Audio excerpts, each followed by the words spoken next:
Hello everyone and welcome to the All-Star Miles / Newmarket Handicap Day review. We're going to run through all the replays of the 8 stakes races on the Flemington card. A very nice even day's racing on this Flemington card. You can pretty much win from everywhere and I can't wait to get stuck into the replays. Let's get started with the All-Star Mile. The All-Star Mile was taken out by Tom Kitten in a good race. All the horses were one off the inside that finished in first, second and third. They've gone 3/4 of a second outside standard time for the class here. Really slow to the 800 metres and they've zipped home. Mr. Brightside probably should have won the race. Cost itself from probably worrying too much about another Will, who arguably was his main danger. But Tom Kitten was able to storm down the outside to win. It seemed as though when Mr. Brightside, as soon as Mr. Brightside saw Tom Kitten, he kicked back. As on the chopper shot you can see, Mr. Brightside is actually making up late ground on Tom Kitten in the last 50 metres or so. Another Will gets checked, almost falls. It was a decent run. Light Infantryman up in distance is one to look at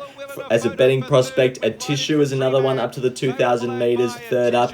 Is a betting prospect. Rise at Dawn didn't disgrace itself at this level, so good runs.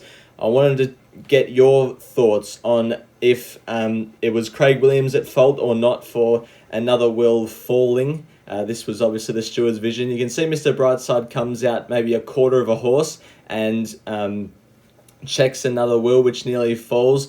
Is this Craig Williams' fault? I want you to put it down in the comments. Do you think this is Craig Williams' fault, or is it Jamie Mellum's fault for taking a run that was never there? You let me know in the comments down below. By the way, this video is being put up before I've seen the steward's reports, so I don't know what's going to happen in terms of whether Craig Williams is going to get off or not. However, the Newmarket handicap, they've pretty much gone bang on standard time here. They've zipped home a half a second inside standard time for the last 400 metres against the class. The first, second and third place getters all are in the middle of the pack and all have horse flesh all around them throughout the run. That's the spot you needed to be for the Newmarket. JOLIESTAR gets a gap when she needs it and produces the fastest last 600, 400 and 200 of the race.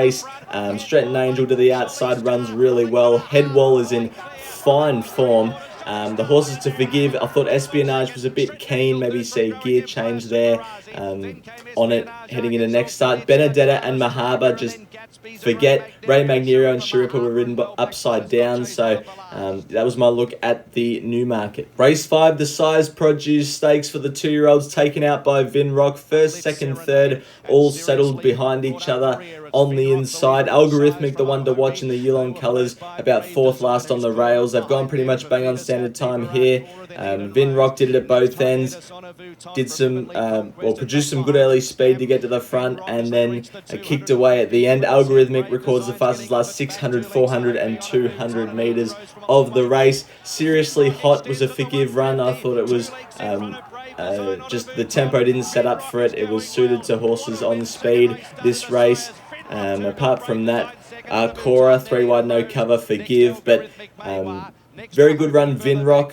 Algorithmic, you can see on this next shot that it's right up next to Vinrock. I don't think if they both go to the English size, I don't think Algorithmic can turn the tables on Vinrock, but maybe up to a Champagne Stakes, up to 1600 metres, is where Algorithmic can potentially turn the tables, because he looks like he needs a little bit further. Race 6 was the Tab Australian Cup Prelude, and the 2 Mar runners finished first and second, Middle Earth and also Duke de Sessa. They've gone about a quarter of a second outside standard time here. They've really zipped home. Middle Earth produced a really good sprint first up to win. Duke de Sessa, I think everyone can agree, should have won the race, got held up, and then the last 200 metres it really sprinted, and you can see that by the fastest last 600 and 400 Middle Earth, but as soon as Duke de Sessa gets out, it records the fastest last 200 metres of the race. Duke de Sessa has to be a good chance heading into the Australian Cup if it goes that direction, but Middle Earth was also first up and will be fitter for this run, so could potentially finish in front of Duke de Sessa again. And then you've got the horses coming out of a different form line, like maybe a Tissue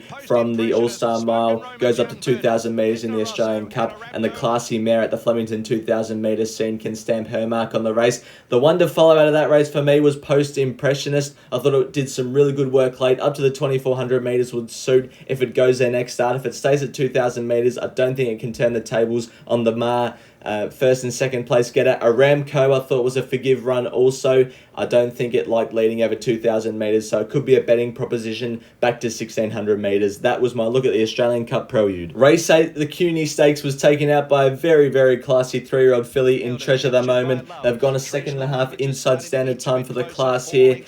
A 2 3/4 inside standard time to the 800 metres, and they actually haven't come home too bad either. Treasure the Moment got a perfect run, sort of 5th, one off the inside, and was too good for this lot, showing she's clear superior to these types of horses. She faced some similar horses last start in the Angus Armanasco at Caulfield in Two Down Lizzie, and also Jenny the Fox records the fastest last 400 metres and 200 of the metres of the race. I think that indicates that she's looking for the 2,000 metres next start, and why wouldn't she? She's a very, very good filly on the rise. The Beaten Brigade, I didn't think there were too many standouts, to be honest. They all look as even as each other. This guy's really hitting his straps now in the Shaftesbury Avenue. Is It Me? Dominant 3 3/4 length winner in the Shaftesbury Avenue.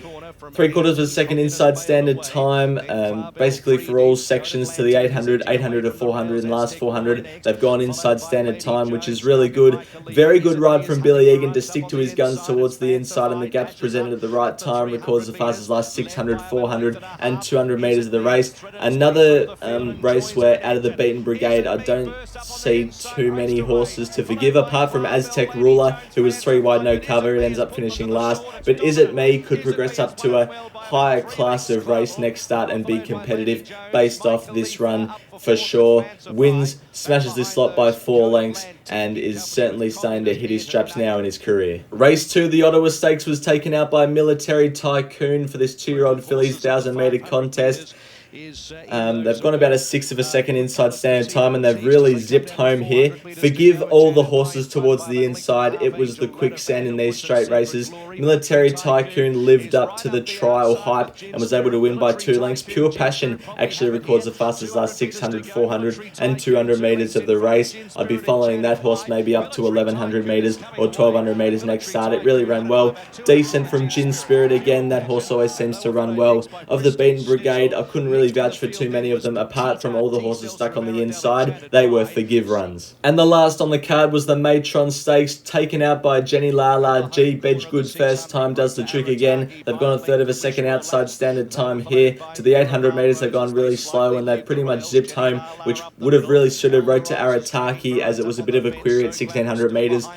Held on really well, didn't win, but held on for a large majority of the straight. Smokin' Princess and Charisse from the back records the fastest last 600, 400, and 200 of the race. The eyeballs are on Molly Bloom. This horse was only second up, got shuffled back to last, and was really good down the outside. Third up to the 2,000 metres. You've got to back Molly Bloom next start. It looks ready to peak once it gets up to the 2,000 metres. Apart from that, Smokin' Princess has run well again. Charisse was a good run. Jenny Lala was good to defy all these mares first up.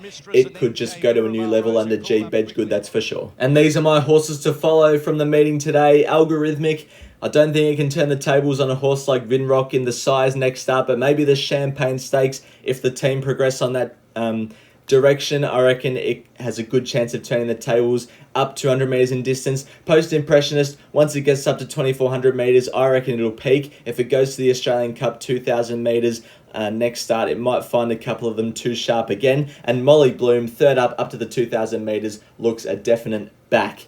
Thanks everyone for watching this review, and hopefully you learned a thing or two out of today's meeting. And until next time, bye for now.